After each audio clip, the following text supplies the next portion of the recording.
Hello students, आज हम पढ़ेंगे बुद्धा। बुद्धा जो हम रेगुलरली करते आ रहे थे वही हम अभी कंटिन्यू रखेंगे। बीए पार्ट,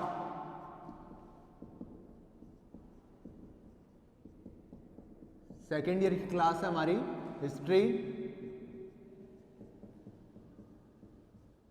और जिसमें हम पढ़ेंगे बुद्धा या बौद्ध रिलीजन हम पढ़ रहे हैं। महात्मा बुद्ध के बारे में हम पढ़ रहे हैं। अब महात्मा बुद्ध का हम अध्ययन कर चुके हैं, महात्मा बुद्ध की शिक्षाओं का हम अध्ययन कर चुके हैं। अब हमारे पास में एक जो प्रश्न आगे उठता है कि आखिरकार महात्मा बुद्ध की मृत्यु के पश्चात बौद्ध धर्म कैसा था। ठीक है, तो महात्मा बुद्ध की जैसे मृत्यु हुई उसके पश्चात बौद्ध धर्म में क्या है,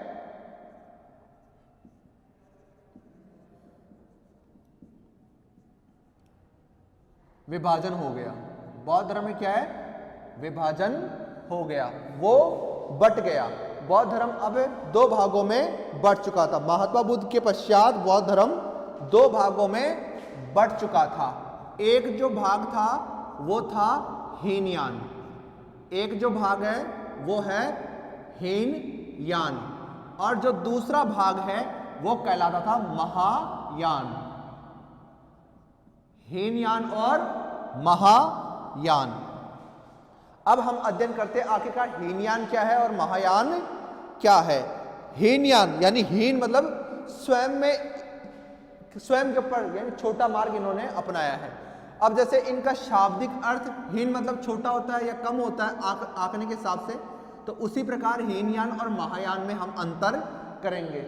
इसके ऊपर लघुतरात्मक क्वेश्चन बनते हैं मुख्यतः कि आखिरकार हीनयान और महायान में क्या अंतर है। जैसे महायान यानी यान मतलब होता है एक तरह से विमान, ठीक है, यान होता है जैसे वायुयान, तो उस तरीके से हीनयान एक शब्द है। यान शब्द जो मुख्यतः है वो होता है एक तरह से किसी चीज की जब हम सवारी करते हैं या फिर हम कैसे किसी साधन के लिए वो प्रयोग में लिया गया है। तो यहां पर हीनयान और महायान जो दो संप्रदाय बटे वो महात्मा बुद्ध की मृत्यु के पश्चात में बट गए थे। अब यह बटे कब है, यह बटे इसलिए है क्योंकि आखिरकार इनमें महात्मा बुद्ध की शिक्षाओं को लेकर काफी कुछ मतभेद था। अब मतभेद तो इनमें था, परंतु उसके पश्चात इन्होंने क्या किया है। अशोक के समय जब बौद्ध संगीति आयोजित हुई थी तब हीनयान और महायान दोनों में भेद पड़ चुका था, दोनों में अंतर आ चुका था। ठीक है, तृतीय बौद्ध संगीति है अशोक के समय, तृतीय बौद्ध संगीति अशोक के समय, और उसी समय हीनयान और महायान का विभाजन होता है।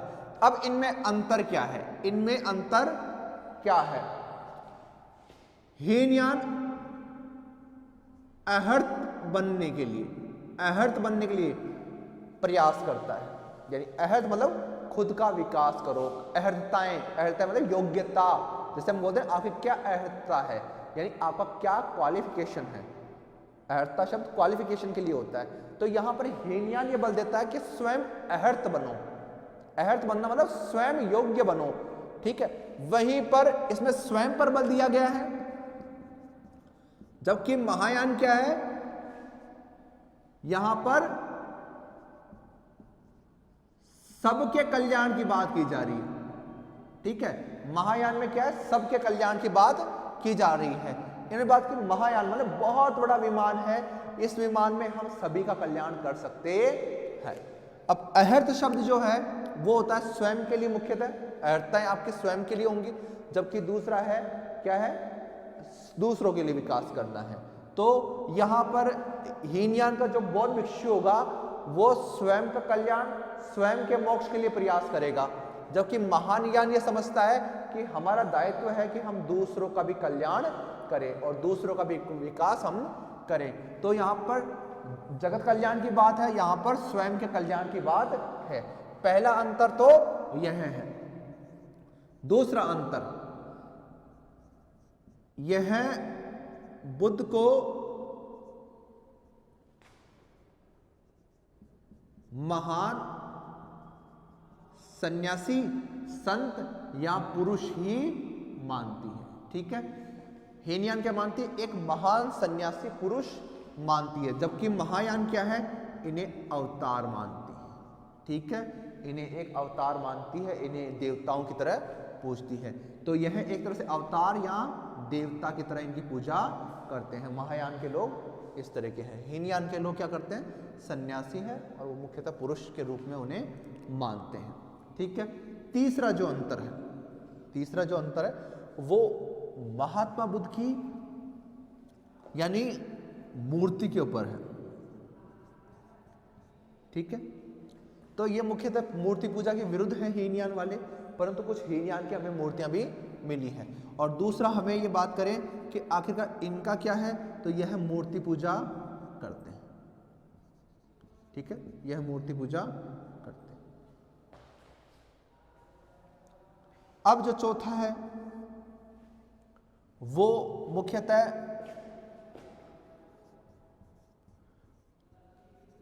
पूर्व जन्म में विश्वास रखते हैं, ये भी और यह भी पूर्व जन्म में विश्वास रखते हैं।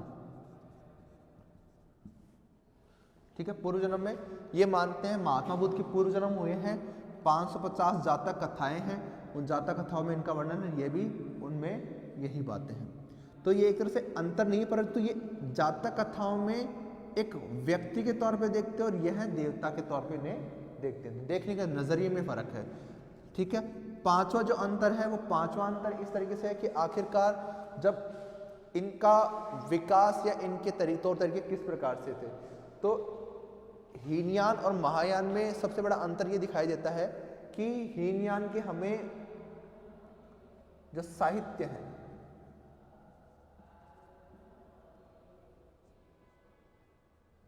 मुख्यतः मिलते हैं पाली भाषा में, और इनके हमारे अन्य भाषाओं में भी साहित्य मिलते हैं। महायान के हमें अन्य भाषाओं में भी साहित्य मिलते हैं। जैसे कि हम बताएं कि संस्कृत में भी साहित्य इनके, तो इनका तो मुख्यतः पाली पर ध्यान है, इनका हमारे अन्य भाषाओं पर ध्यान दिया। तो इस प्रकार इनके बीच में अंतर क्या क्या है कि एक तो स्वयं के कल्याण के लिए काम कर रहा है, दूसरा सबके कल्याण के लिए काम कर रहा है। दूसरा अंतर है एक महान सन्यासी या पुरुष मानते हैं जिन्हें अपने एफर्ट लगाकर निर्वाण की प्राप्ति की, और यह अवतार या देवता मानते हैं। एक मूर्ति पूजा करता है और दूसरा मूर्ति पूजा नहीं करता है। फिर एक बात की जाती है पूर्व जन्म के बारे में कथाएं मिलती हैं इनकी, तो एक साधारण व्यक्ति के तौर पे शिक्षाप्रद मानते हैं और दूसरा महात्मा बुद्ध के अवतारवाद के कारण उन्हें अलग अलग मानते हैं। फिर साहित्य में बोलते हैं कि ये एक पाली भाषा का प्रयोग करते हैं और दूसरे अन्य भाषाओं में भी साहित्य मिलते हैं। जैसे संस्कृत भाषा में भी मिलते हैं, इनके पाली भाषा में भी साहित्य हैं, स्थानीय भाषाओं में भी इनके साहित्य हमें प्राप्त होते हैं। तो इस प्रकार से हमारा ये टॉपिक कंप्लीट होता है। अब हम बात करते हैं बौद्ध संगीति की। ठीक है, अब जो हमारा लास्ट पॉइंट है महात्मा बुद्ध के बारे में वो है बौद्ध संगीति। ठीक है, बात करते हैं बौद्ध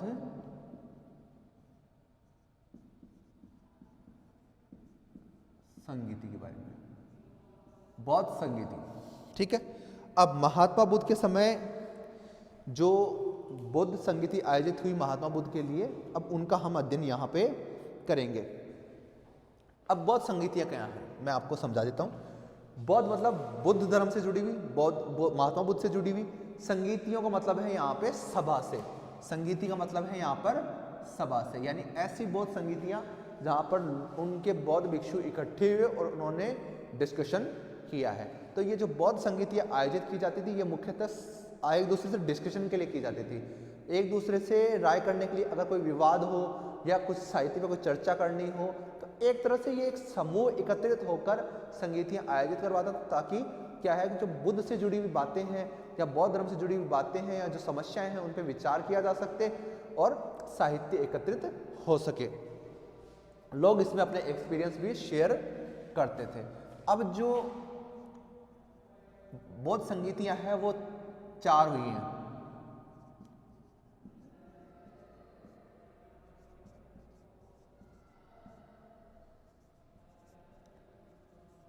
ठीक है, जो बौद्ध संगीतियाँ हैं वो 4 हुई हैं। प्रथम बौद्ध संगीति, द्वितीय बौद्ध संगीति, तृतीय बौद्ध संगीति और चतुर्थ बौद्ध संगीति। ठीक है, यह हमारे हो चुके। अब जब प्रथम बौद्ध संगीति हुई है वो कब हुई है? 483 ईसा पूर्व, 483 ईसा पूर्व यह हुई है। यानी महात्मा बुद्ध की जैसे मृत्यु हुई, यानी महात्मा बुद्ध की मृत्यु के तुरंत पश्चात ही यह बौद्ध संगीति आयोजित हो चुकी थी। और यह आयोजित कहां हुई थी?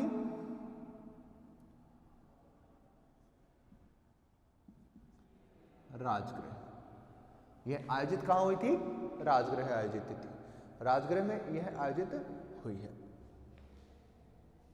अब हम बात करते हैं कि आखिरकार जो किसके समय यह आयोजित हुई है। अजात शत्रु ने इस सभा का आयोजन करवाया था। ठीक है, अजात शत्रु जो मगध का राजा था, मगध का शासक था, उसने प्रथम बौद्ध संगीति का आयोजन करवाया था। यानी प्रथम बौद्ध संगीति का आयोजन कौन करवा रहा है?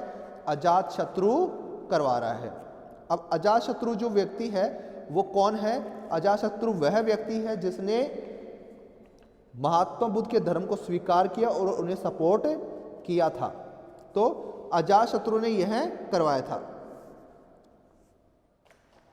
अब जो अजात शत्रु ने यहां पर करवाया है, तो शासक हो गया हमारे पास में, जगह हो गई, सन हो गया। अब अजात शत्रु कौन है? मगध का राजा है। अब अध्यक्षता किसने की है? अध्यक्षता किसने की है? आखिरकार सभा आयोजित होती है तो हम किसी न किसी को लीडर चुनते हैं, तो यह अध्यक्षता किसने की है? तो यह अध्यक्षता की थी महाकश्यप ने। महाकश्यप ने इसकी अध्यक्षता की थी। ठीक है, प्रथम बौद्ध संगीति 483 ईसा पूर्व में राजगृह में हुई, शासक अजात शत्रु है और उन्होंने इसकी अध्यक्षता की थी। अब हम बात करते हैं, अब इनमें विशेष क्या था? ठीक है, बात होती है आखिरकार विशेष क्या था, यहां पे क्या विशेष हुआ जिसके कारण प्रथम बौद्ध संगीति याद करने योग्य है। ठीक है, तो यहां पर सुत्त पिटक और विनय पिटक की रचना हुई। विनय पिटक की रचना। ठीक है, इसके रचयिता उपाली है और सुत्त पिटक के रचयिता आनंद है। अब सुत्त पिटक और विनय पिटक क्या है? सुत्त पिटक वह पिटक यानी पिटक साहित्य है, एक पिटारी है। पिटक को बोलते हैं पिटारी या टोकरी, टोकरी के लिए शब्द प्रयोग में हुआ है। तो आखिरकार जो सुत्त पिटक है उसकी रचना आनंद ने की है और आनंद ने इसमें महात्मा बुद्ध के उपदेशों को संग्रहित किया था। अब बात करते हैं विनय पिटक की, तो इसकी रचना उपाली ने की थी और उपाली इसमें क्या लिखते हैं? उपाली इसके अंदर लिखते हैं कि बौद्ध भिक्षु को कैसे रहना चाहिए, संघ के क्या नियम है, बौद्ध धर्म में किन किन नियमों का पालन करना पड़ेगा आपको, और इस प्रकार एक तरह से कैसे नियमावली है विनय पिटक। अब इसके पश्चात में महात्मा बुद्ध की मृत्यु हुई 483 में, उसके 100 साल बाद में यानी 383 ईसा पूर्व में, 383 ईसा पूर्व में आयोजित हुई। ठीक है, 383 ईसा पूर्व में यह आयोजित हुई थी। अब इस समय शासक कौन है?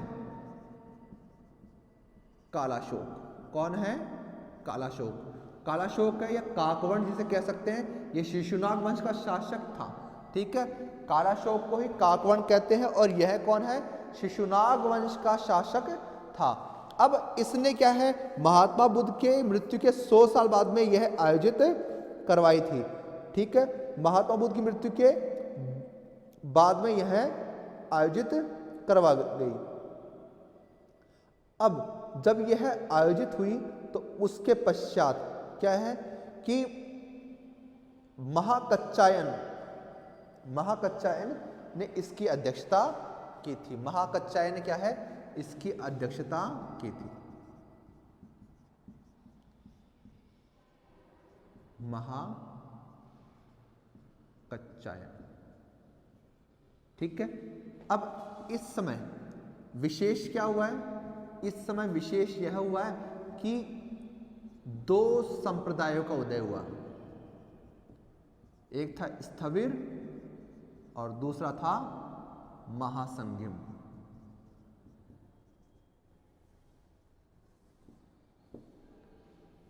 ठीक है, स्थविर और महासंगिम नाम से दो संप्रदायों का उदय ये होता है।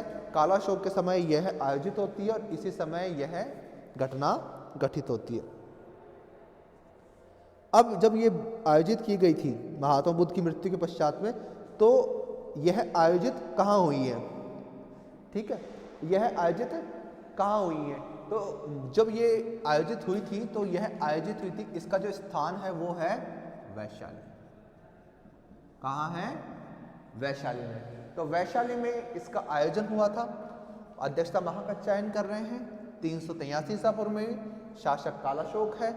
और यहाँ पे विशेष क्या हुआ? दो संप्रदायों का विभाजन हो गया है। तो मतभेदों के कारण यहाँ पर स्पष्ट रूप से दो संप्रदाय बन गए, एक स्थविर, दूसरा महासंगिम। अब तीसरा कब हो रहा है? ये अशोक के समय हो रहा है और इसकी पूरी तिथि हमें प्राप्त नहीं होती है। इसकी पूर्ण तिथि हमें प्राप्त नहीं होती, वास्तविक तिथि आज तक हमें ज्ञात नहीं हुई है, परंतु यह अनुमान लगाया जाता है कि 261 ईसा पूर्व के बाद में हुआ है। ठीक है, तो तिथि वास्तविक रूप में हमें ज्ञात नहीं है।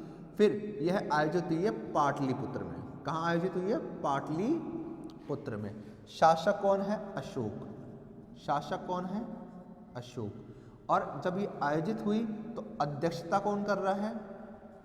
अध्यक्षता कर रहा है मोगली पुत्र तिस। मोगली पुत्र तिस ने उस समय यहाँ की अध्यक्षता की थी। अब इस समय विशेष क्या घटित हुआ? इस समय विशेष क्या घटित हुआ? पहली चीज,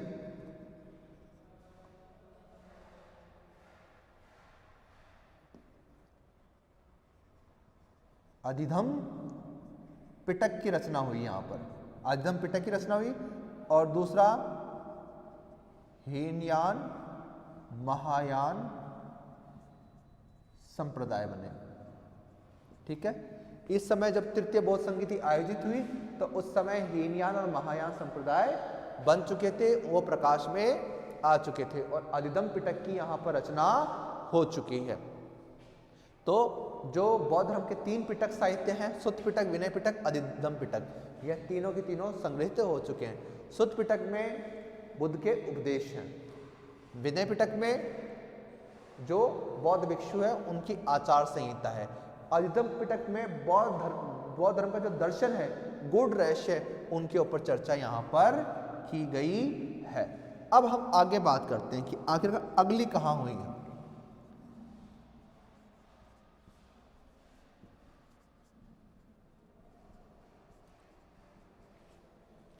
अगली जो हुई है वो कनिष्क के समय हुई है। शासक था चतुर्थ बौद्ध संगीति के समय, शासक है कनिष्क। और इस समय जो अध्यक्ष हैं वो थे वसुमित्र। ठीक है, अध्यक्ष कौन थे? वसुमित्र। और उपाध्यक्ष, जो उपाध्यक्ष है वो थे अश्वघोष। अश्वघोष है। ठीक है, अध्यक्ष वसुमित्र है, उपाध्यक्ष अश्वघोष है। और ये कनिष्क के समय हुई थी, जो कुषाण शासक है। और यहाँ पर कश्मीर के कुंडलवन में यह आयोजित हुई थी। कश्मीर के कुंडलवन में यह संगीति आयोजित की गई थी और लगभग प्रथम शताब्दी ईस्वी में यह आयोजित हुई है। 78 ईस्वी समथिंग बताया जाता है उसके बाद में। अब हम बात करते हैं कि आखिरकार इस समय हुआ क्या है। इस समय हीनयान और महायान स्पष्ट रूप से बन चुके थे। हीनयान की शुरुआत यहां हो चुकी है, परंतु स्पष्ट कहां हुआ? यहां पर हुआ। अब कैसे हुआ मैं आपको समझाता हूं। जो स्थविर और महासंगिम है वो ही आगे जाकर हीनयान और महायान बनते हैं। वो ही आगे जाकर हीनयान महायान बनते हैं। तो यह विभाजन यहां पर भी रहा और आगे भी यह रहा। फिर आगे जो संप्रदाय थे वो सब मिटकर क्या हो गए?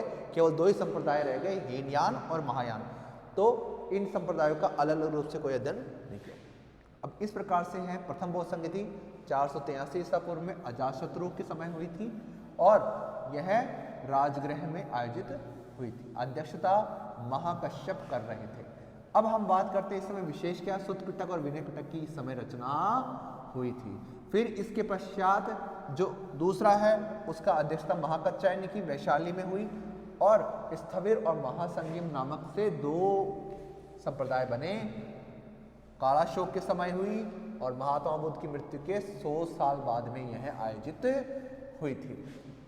अब जो तृतीय बौद्ध संगीति है वो अशोक के समय आयोजित हुई थी पाटलिपुत्र में और अध्यक्षता किसने की, मोगलीपुत्र तीसरे ने की थी। अधिदम पिटक की इस समय मुख्य रूप से रचना हुई थी और बौद्ध धर्म में विभाजन उस समय था। चतुर्थ बौद्ध संगीति की आयोजन किसने किया था, कश्मीर में यह आयोजित हुई थी कुंडलवन में। अध्यक्षता वसुमित्र ने की, उपाध्यक्ष अश्वघोष था।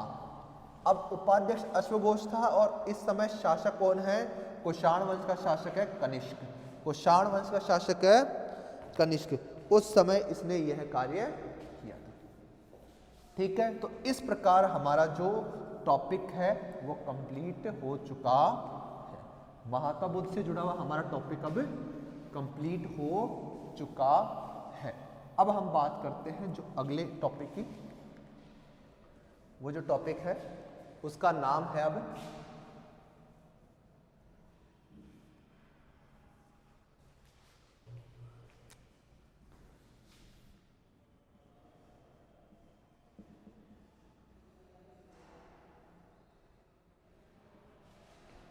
जैन धर्म।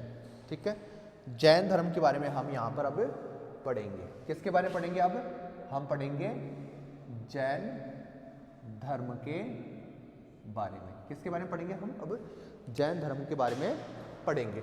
अब हम बात करते हैं जैन धर्म के बारे में हम पढ़ेंगे। जैन धर्म की हम चर्चा कर लेते हैं, जैन धर्म के बारे में पढ़ते हैं। ठीक है, अब जो जैन धर्म है उसकी शुरुआत कैसे होती है, कैसा है यह धर्म, इसके बारे में हम चर्चा कर लेते हैं। जो जैन धर्म है उसमें यह बात की गई कि आखिरकार इसके जो संस्थापक हैं, इस धर्म की जिसने स्थापना की है वो एक व्यक्ति नहीं है। जैन धर्म की स्थापना करने वाला कोई एक व्यक्ति नहीं है। पहली चीज ये कंफर्म हुई कि आखिरकार जैन धर्म की स्थापना करने वाला कोई एक व्यक्ति नहीं है। अब जैन धर्म की स्थापना के समय हम बात करें कि जैन धर्म की स्थापना किसने की, कब की, कैसे हुई, तो जैन धर्म में यह मत प्रचलित है कि जैन धर्म में तीर्थंकर हुए। कौन हुए, तीर्थंकर हुए।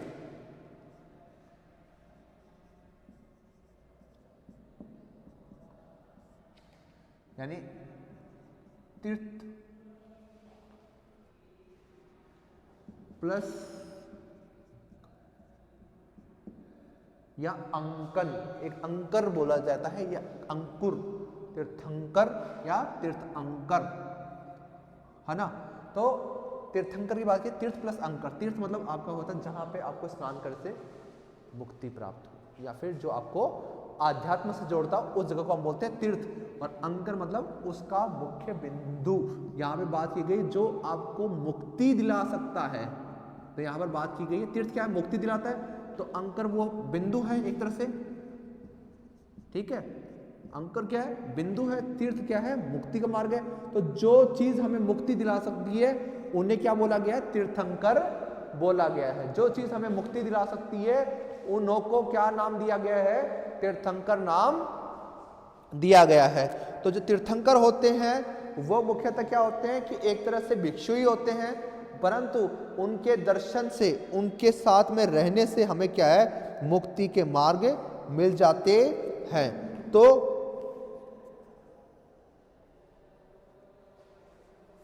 अब बात की गई कि आखिर तीर्थंकर क्या है। तो तीर्थंकर क्या है, ऐसे धर्म के बिंदु जो कि हमें मुक्ति प्रदान कर सकते हैं। तो जैन धर्म में तीर्थंकरों की बात की गई है। तो तीर्थंकर क्या है ये आपको समझ में आ चुका है। अब हम आगे करते हैं। पहली बात, कुल तीर्थंकर कितने हैं? कुल तीर्थंकर हैं 24। कितने तीर्थंकर है? 24 तीर्थंकर है। उन 24 तीर्थंकरों में जो पहले हैं वो कौन है? ऋषभ देव। कौन है? ऋषभ देव। पहले तीर्थंकर कौन है? ऋषभ देव। जो दूसरे तीर्थंकर हैं, या कह सकते हो जो 23वें तीर्थंकर हैं, उनकी जो चर्चा करती हूं वो है पार्श्वनाथ।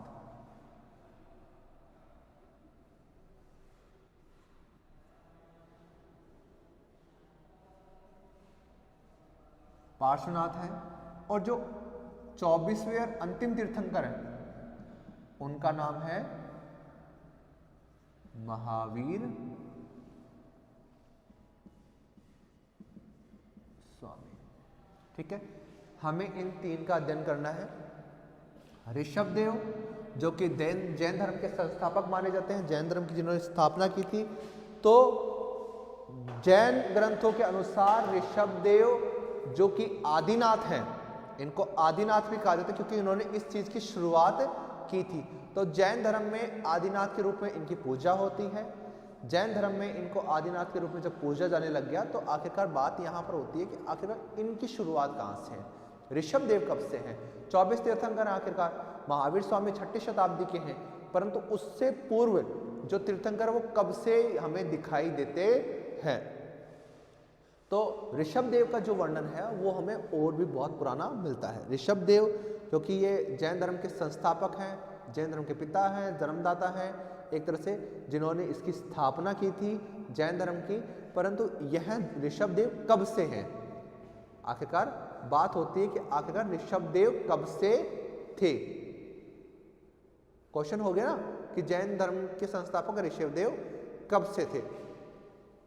तो मैं आपको बताता हूं कि आखिरकार ऋषभ देव का जो उल्लेख मिलता है वो सबसे पहले हमें मिलता है ऋग्वेद में। कहां मिलता है? ऋग्वेद में। प्राचीन वैदिक साहित्य में ऋषभ देव का हमें उल्लेख मिलता है।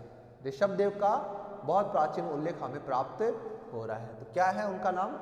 ऋग्वेद में मिलता है। ऋग्वेद में मिलने के बाद में उसके बाद उनका नाम मिलता है यजुर्वेद में। उनका नाम कहां मिलता है? यजुर्वेद में मिलता है। अब यजुर्वेद में उनका नाम मिल गया, ठीक है। अब यजुर्वेद में नाम मिलने के पश्चात उनका और नाम कहां कहां मिलता है? फिर इनका नाम मिलता है पुराणों में। कहां मिलता है? पुराणों में।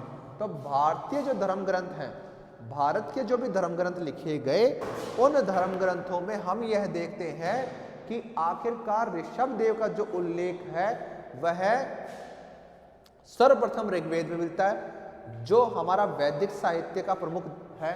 फिर इसके पश्चात हमें जो इसके पश्चात का उल्लेख मिलता है वो किस में मिलता है? यजुर्वेद में मिलता है, ठीक है। इसके पश्चात हमें यजुर्वेद में मिलता है। यजुर्वेद के पश्चात हमें उल्लेख मिलता है पुराणों में। किस में मिलता है? पुराणों में। तो भारत के जितने भी प्राचीन साहित्य हैं या जितना भी प्राचीन लिटरेचर है उस लिटरेचर में हमें क्या? जैन धर्म का उल्लेख मिलता है। यानी इनके जो संस्थापक है उनका नाम हमें वहां दिखाई देता है। अब वह ऋषभ देव है, ठीक है।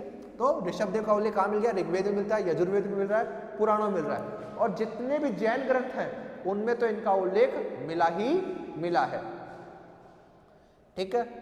अब जो जैन धर्म के मानने वाले लोग हैं ये मानते हैं कि सिंधु घाटी सभ्यता में जो योगी की मूर्ति मिली थी, सिंधु घाटी सभ्यता में जो योगी की मूर्ति प्राप्त हुई है वह योगी की मूर्ति ऋषभ देव की है।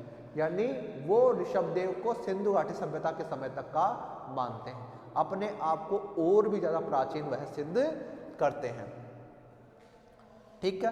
तो ऋषभ देव का उल्लेख हमें यहाँ मिलता है। ये आदिनाथ है, इनका उल्लेख ऋग्वेद में मिलता है, यजुर्वेद में मिलता है, पुराणों में हमें इनका उल्लेख प्राप्त होता है। इनका उल्लेख हमें प्राप्त हो चुका है। अब हम बात करते हैं आखिरकार इसके अतिरिक्त क्या प्राप्त होता है। तो इसके अतिरिक्त जो हमें अरिष्टनेमी हैं उनका भी उल्लेख मिलता है। तो बहुत शास्त्र हैं जिनका उल्लेख हमें यहाँ पर मिला है, परंतु उनमें जो ऐतिहासिक पुरुष है जिनके बारे में हमें इतिहास भी मिलता है वो नाम है पार्श्वनाथ का। किसका नाम है? पार्श्वनाथ का। तो अब हम पढ़ते हैं पार्श्वनाथ।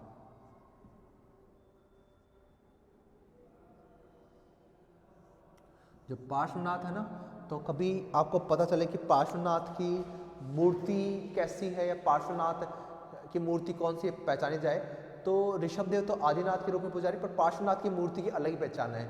इनकी मूर्ति पे इनके चारों ओर जो ना फन निकाले हुए सांप ज़्यादातर दिखाए जाते हैं, तो इनके फन निकाले हुए सांप जो है इनकी मूर्ति पे मुख्यतः दिखाई देते हैं। तो पार्श्वनाथ का यह मुख्य बिंदु है।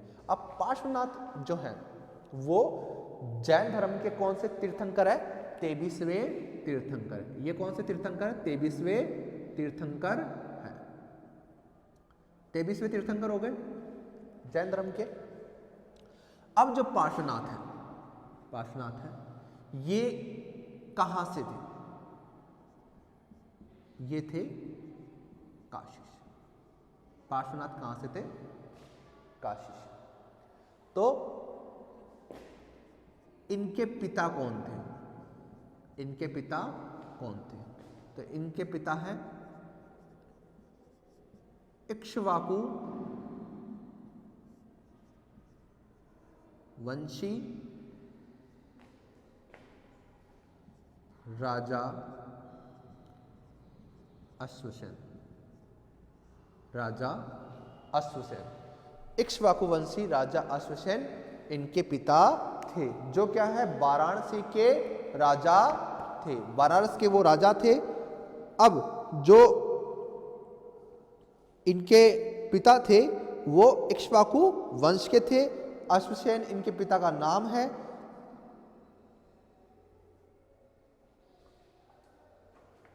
ठीक है, तो अब हम इसके बाद भी बात करते हैं कि इक्ष्वाकु इनका वंश हो गया, अश्वसेन पिता का नाम हो गया, काशी के रहने वाले थे। ये राजा कहाँ के थे? काशी के।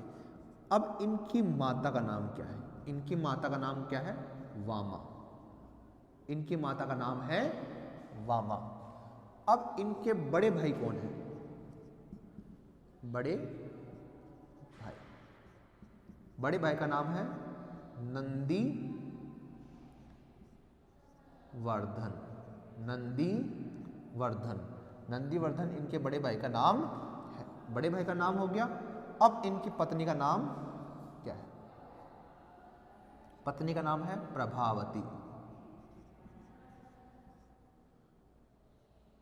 कुशल ध्वज या कुशल स्थल से ये रहने वाली थी प्रभावती, वहां की राजकुमारी थी और इनका विवाह पार्श्वनाथ के साथ में हुआ था। ठीक है, तो पार्श्वनाथ 23वें तीर्थंकर है। अब यह हुए कब है? इनका जो समय है, समय क्या है? महावीर से 250 वर्ष पूर्व, यानी ये हुए लगभग 850 ईसा पूर्व के समथिंग यह हुए हैं। तो ये महावीर स्वामी से 250 साल पहले हो चुके हैं। इनकी पत्नी का नाम क्या है? प्रभावती था। इनके बड़े भाई का नाम था नंदीवर्धन। इनकी माता का नाम था वामा। इनके पिता थे अश्वसेन जो इक्ष्वाकु वंशी थे। ये कहाँ के राजा थे? काशी के राजा थे। काशी में ये शासन करते थे। अब इन्होंने गृह त्याग कब किया? गृह त्याग किया है 30 वर्ष की आयु में। गृह त्याग कब किया है? 30 वर्ष की आयु में प्राप्त किया है। गृह त्याग में इन्हें ज्ञान प्राप्ति कहां हुई है? सम्मेद शिखर पे इन्हें ज्ञान प्राप्ति हुई है। इनको मृत्यु कहां हुई है? 100 वर्ष की आयु में हुई और सम्मेद शिखर पर ही हुई। ठीक है, सम्मेद शिखर पे इनको ज्ञान प्राप्ति और सम्मेद शिखर पे इनकी मृत्यु होती है। अब इनको लगभग कितने 82 डेज तपस्या की थी इन्होंने। कितने दिन तपस्या की थी? 82 डेज, यानी 82 दिन तक इन्होंने लगातार तपस्या की थी। 82 दिन की तपस्या से इन्हें ज्ञान प्राप्ति हो गई थी। तो इस प्रकार पार्श्वनाथ जो हैं उन्होंने सम्मेद शिखर पे ही ज्ञान प्राप्त किया, फिर अपने धर्म का प्रचार प्रसार किया। धर्म का प्रचार प्रसार करने के बाद में यह इन्होंने अपना अंतिम जीवन कहाँ? सम्मेद शिखर पे ही बिताया और सम्मेद शिखर पे इनका मृत्यु हो जाती है। तो पार्श्वनाथ जैन धर्म के प्रमुख व्यक्ति हैं जिन्होंने ये कार्य किया था। तो हम बात करें इसके आगे की कि आखिरकार ये तो चीज़ें हो गई कि इन्होंने यह चीज़ें की हैं। इसके अतिरिक्त उन्होंने और क्या किया, तो मैं आपको स्टोरी सुना देता हूँ कि पार्श्वनाथ का जन्म अश्वसेन के यहाँ पे घर में हुआ था। तो बहुत अच्छा पालन पोषण पार्श्वनाथ का किया गया, बहुत अच्छे से रखा गया इन्हें, परंतु कुछ समय पश्चात इनकी शादी कर दी गई प्रभावती के साथ, परंतु इनका ध्यान सांसारिक जीवन में नहीं था, वह सांसारिक जीवन के अतिरिक्त अपना जीवन व्यतीत करना चाहते थे। अब हुआ यह है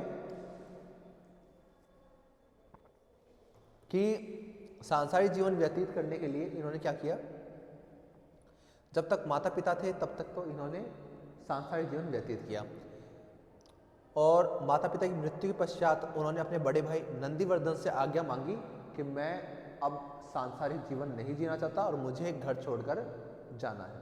तो गृह त्याग की अनुमति लेने के बाद में वो 30 वर्ष की आयु में घर छोड़कर चले गए। घर छोड़कर जाने के बाद में उनको समेत शिखर गए।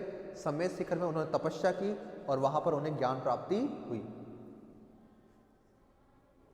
तो समेत शिखर में उनको ज्ञान प्राप्ति होने के पश्चात उन्होंने अपने ज्ञान का प्रचार प्रसार किया। आसपास के जो क्षेत्र थे वहां पर उन्होंने अपने ज्ञान को प्रसारित किया। आसपास के क्षेत्रों में ज्ञान प्रसारित करने के पश्चात उन्होंने क्या किया कि आसपास के क्षेत्रों में ज्ञान तो दिया, ज्ञान देने के बाद में उन्होंने यह किया कि उन्होंने अपने जो अच्छे जो यानी भिक्षु होते हैं उनको उन्होंने ज्ञान दिया, उनको बहुत अच्छी शिक्षाएं दी।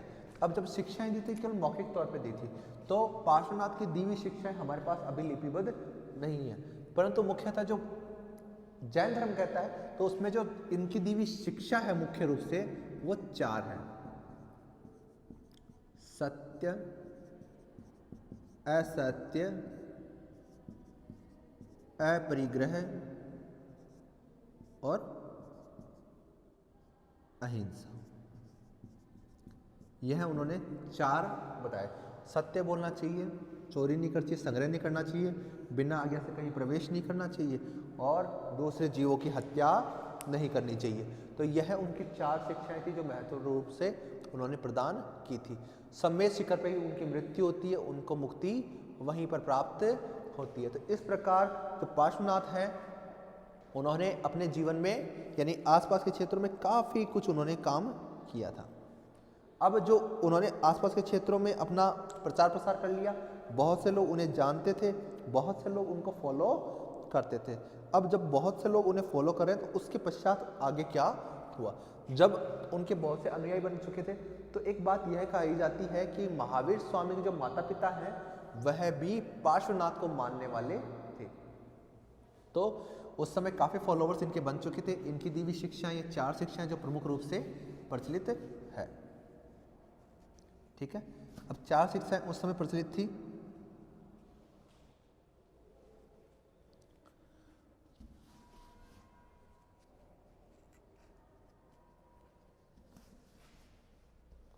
अब हम इसके आगे की बात करते हैं कि आखिरकार ये 4 शिक्षाएं देने के बाद में आगे क्या हुआ कि 4 शिक्षा देने के बाद में फिर आगे काल आता, 23वें तीर्थंकर का समय बीत जाता है और उनको एक तरह से यह माना जाता है कि पार्श्वनाथ ने नींव रखी थी। पार्श्वनाथ ने क्या है, नींव रखी थी और उस नींव को सही करने का काम किसने किया था, वो किया था महावीर स्वामी ने। महावीर स्वामी ने अपने प्रयासों से ये जो जैन धर्म था उसका प्रचार प्रसार सही ढंग से उन्होंने किया। अब हम आगे की बात करते हैं कि आखिरकार महावीर स्वामी की शुरुआत कैसे रही। हम तो पार्श्वनाथ का तो पूरा पढ़ ही चुके हैं कि पार्श्वनाथ ने किस प्रकार से किया है। अब हम बात करते हैं महावीर स्वामी की।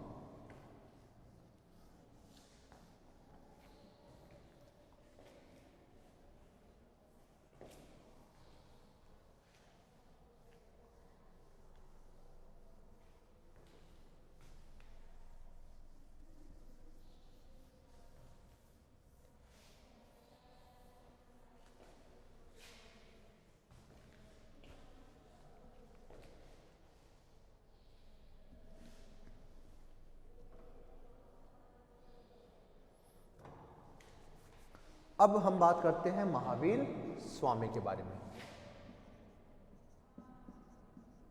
महावीर स्वामी, ठीक है।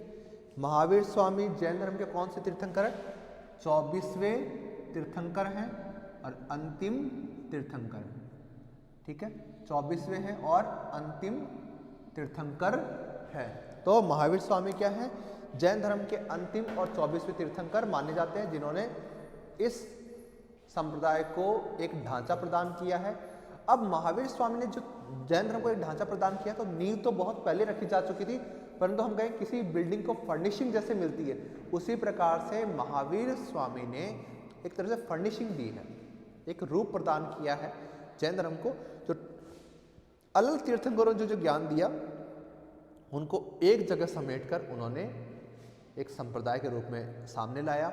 पार्श्वनाथ के जो अनुयायी हैं वो निग्रंथ कहलाते थे, पार्श्वनाथ के अनुयायी हैं वो निग्रंथ कहलाते थे, परंतु उनकी शिक्षाओं के साथ में तालमेल बैठाकर महावीर स्वामी ने अपनी शिक्षा प्रतिपादित की और जैन धर्म को अंतिम रूप प्रदान किया था। तो पार्श्वनाथ के बाद में 250 साल बाद में महावीर स्वामी हो रहे हैं। पार्श्वनाथ की मृत्यु के पश्चात 250 साल बाद में कौन हो रहे हैं? महावीर स्वामी हो रहे हैं। अब जो महावीर स्वामी है उनका जन्म कब होता है? तो महावीर स्वामी के बारे में बात कर लेते हैं।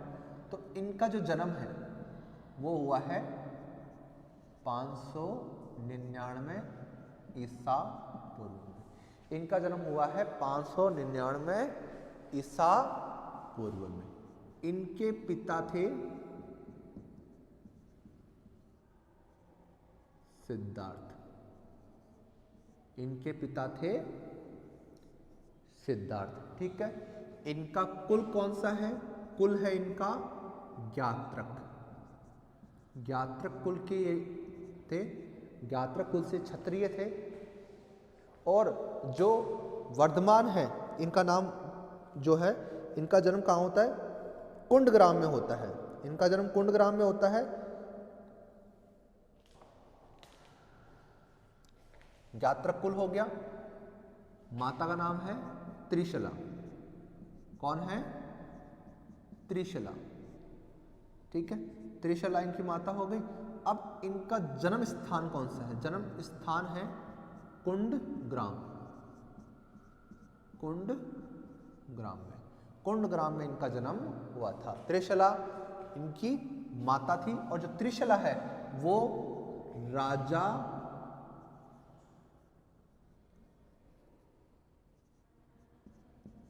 चेटक की बहन थी।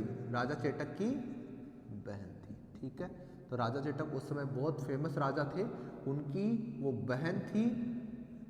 उनका विवाह सिद्धार्थ के साथ हुआ था, जो ज्ञात्रक कुल के राजा थे, कुंडग्राम के राजा थे। यह गणराज्य है। फिर जो सिद्धार्थ के जो पुत्र उत्पन्न हुआ, महावीर स्वामी, जिनके बचपन का नाम था वर्धमान। वर्धमान, वर्धमान इनका नाम था बचपन में। ज्ञान प्राप्ति से पहले इनका जो नाम है वो क्या था? वर्धमान था। वर्धमान इनका नाम था।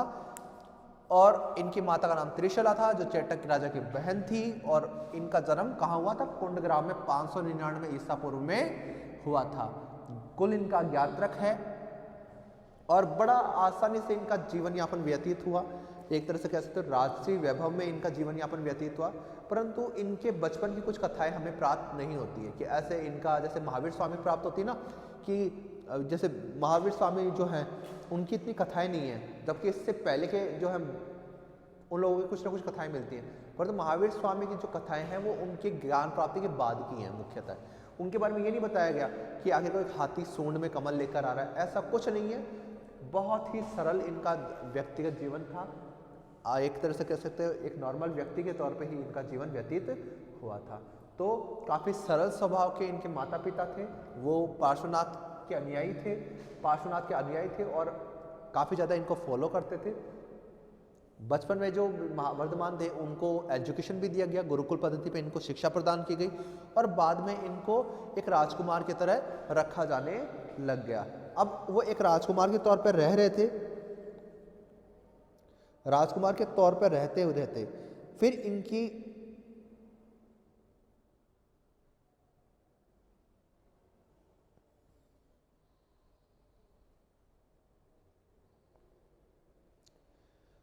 इन्होंने जो गृह त्याग है, इनका जो गृह त्याग है वो कब हुआ है?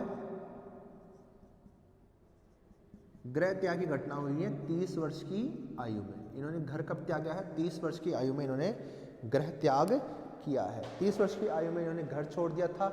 जिस प्रकार से वो पार्श्वनाथ ने घर छोड़ा था उसी प्रकार से इन्होंने भी घर छोड़ दिया था। अब इन्होंने अपने यहाँ पर एक तरह से कह सकते हो बहुत ही इजी जीवन जिया इन्होंने, और 30 वर्ष की आयु में ज्ञान प्राप्ति के लिए इन्होंने गृह त्याग कर दिया था। ठीक, 30 वर्ष की आयु में इन्होंने गृह त्याग कर दिया था। ठीक है, अब हम आगे बात करते हैं। 30 वर्ष की आयु में इन्होंने गृह त्याग किया है, परंतु यहाँ पर एक विचार है जो कि दो मत हैं, एक तो श्वेताश्वर है और दूसरे दिगंबर हैं, जो कि इनके विवाह के लिए अलग अलग मत रखते हैं कि इनका विवाह हुआ था या नहीं हुआ था। तो महावीर स्वामी के लिए मत अलग अलग रखे जाते हैं कि उनका विवाह हुआ था या नहीं हुआ था, परंतु इतिहास ये मानता है कि आखिरकार उनका विवाह हुआ था। और उनका विवाह किससे हुआ था? यशोदा नामक लड़की से। यशोदा नाम से जो कन्या थी उनसे उनका विवाह हुआ था, और इस विवाह से उन्हें एक पुत्री प्राप्ति हुई थी, उनकी पुत्री हुई थी, जिसको वो बोलते हैं प्रिय दर्शना। नाम मिलता है प्रिय दर्शना। प्रिय दर्शना नाम से उनकी पुत्री थी, जिन्होंने उस समय यानी यशोदा से उनकी प्राप्ति प्रिय दर्शना की पुत्री थी उनकी। प्रिय दर्शना का जो दूसरा नाम है वो मिलता है अणोज्या। क्या मिलता है नाम? अणोज्या मिलता है। उनका जो दूसरा नाम मिलता है वो मिलता है अणोज्या। ठीक है, तो ये बात की जाती है कि उनका वैवाहिक जीवन था काफ़ी ठीक था, और उनको एक पुत्री प्राप्ति हुई अणोज्या, और जिसकी आगे जाकर उन्होंने जामाली से शादी करवाई थी। जामाली उनका दामाद था। ठीक है, जामाली से उन्होंने अपनी पुत्री की शादी करवाई थी। अब ये जो जामाली है ये अनुयायी भी है महावीर स्वामी का। महावीर स्वामी का शिष्य था जामाली, और इसी का विवाह किससे होता है? अणुजा से होता है। और महावीर स्वामी की जो पत्नी थी वो थी यशोदा। अब जैसे दिगंबर संप्रदाय के लोग मानते हैं कि महावीर स्वामी हमेशा ही सन्यासी रहे, वो ब्रह्मचारी रहे, उन्होंने शादी नहीं की, परंतु श्वेताश्वर संप्रदाय ये मानता है कि महावीर स्वामी की शादी हुई और उनको पुत्री भी हुई थी। तो इस प्रकार यह बातें अलग अलग की जाती है। तो इनके विवाह को लेकर इनके संप्रदाय में मतभेद है, परंतु इनकी शादी हुई थी यशोदा से। प्रियदर्शना इनकी पुत्री थी, जिसको अणोज्या भी बोलते हैं, और इनके दामाद थे जामाली। जामाली इनके दामाद थे। फिर 30 वर्ष की आयु में यह गृह त्याग कर देते हैं। ठीक है, 30 वर्ष की आयु में यह गृह त्याग करते हैं। तो बचपन में इनका नाम वर्धमान था, अब वर्धमान गृह त्याग कर चुके हैं। अब घर त्याग कर वो कहाँ गए? वह आसपास के जंगलों में भटकते रहे। ठीक है, वह आसपास के जंगलों में भटकते रहे। इन्होंने 12 वर्ष तक तपस्या की। कितने वर्ष तक? 12 वर्ष तक। और 12 महीने इन्होंने कपड़े धारण रहे, यानी इन्होंने जो सन्यासी वस्त्र धारण किया था वह इनके पास 12 महीने ही रहा। बाद में इन्होंने उस कपड़े को चेंज नहीं किया था, तो वो जर्जर होकर खुद ही गिर गया। तपस्या करते करते वो कपड़ा खुद गलकर नीचे गिर गया, क्योंकि बरसात का पानी गिरा तो उस पर गिरा। जो भी चीजें हुई वो उनके साथ इसी प्रकार से होती रही। तो वो कंटिन्यूसली वो क्या शरण होता रहा उस कपड़े का, और कपड़ा शरण होते होते आखिरकार नीचे गिर गया। तो 12 महीने के अंदर ही वो कपड़ा समाप्त हो जाता है, कपड़ा गिर गया। अब वो नग्न अवस्था में, क्या है? नग्न अवस्था में। तो बाकी जो 11 वर्ष थे उन्होंने नंगे रहकर तपस्या की है। नग्न अवस्था में उन्होंने 11 वर्ष तक तपस्या की। 11 वर्ष यानी बहुत लंबा समय होता है, तो उन्होंने 11 वर्ष तपस्या कर ली, और 11 वर्ष की तपस्या के बाद में उनको केवल्य, उनको प्राप्ति होती है केवल्य की। केवल्य क्या है? शुद्ध ज्ञान। ठीक है। कैवल्य किसे बोलते हैं? शुद्ध ज्ञान को ही कैवल्य बोलते हैं। तो कैवल्य की प्राप्ति होगी, कैवल्य ज्ञान है एक तरह से, कैवल्य की प्राप्ति होने के कारण ये क्या कहलाए? केवलिन। अब महावीर स्वामी क्या कहलाए? केवलिन कहलाए। क्यों? क्योंकि उनको कैवल्य की प्राप्ति हुई। अब उन्होंने तपस्या में क्या दिखाया? पराक्रम। क्योंकि 12 वर्ष की तपस्या और वो नंगे रहकर, आसान बात नहीं, पराक्रम दिखाया, जिसके कारण उन्हें क्या बोलते हैं? महावीर। उनका दूसरा नाम क्या मिला? महावीर। ये इसलिए मिला क्योंकि उन्होंने तपस्या में पराक्रम दिखाया है। इंद्रियों पर विजय के कारण, यानी जो इंद्रियां होती हैं, हमारी 6 इंद्रियां होती हैं, उन 6 इंद्रियों पर विजय के कारण क्या हुआ? उन 6 इंद्रियों पर विजय के कारण इन्हें बोलते हैं जिन। ठीक है, जिन। ये जिन कौन बोलते हैं? क्योंकि जो अपनी इंद्रियों पे कंट्रोल रखे, है ना, उन पर विजय प्राप्त कर ले, उन्हें जिन। और इसी कारण इन जिन के ही जो धर्म है उसे जैन बोला गया। ठीक है, तो जिन बोला गया, महावीर बोला गया, यानी केवलिन बोला गया। ठीक है, तो इस प्रकार के नाम यहाँ पर पड़े हैं। इनको ज्ञान प्राप्ति हुई थी, शुद्ध ज्ञान प्राप्त हुआ, कैवल्य की प्राप्ति हुई, और कैवल्य की प्राप्ति होने के पश्चात इनको कह सकते हम कि कैवल्य की प्राप्ति हो गई, शुद्ध ज्ञान इन्हें प्राप्त हो चुका है। अब इन्होंने क्या किया? उसके पश्चात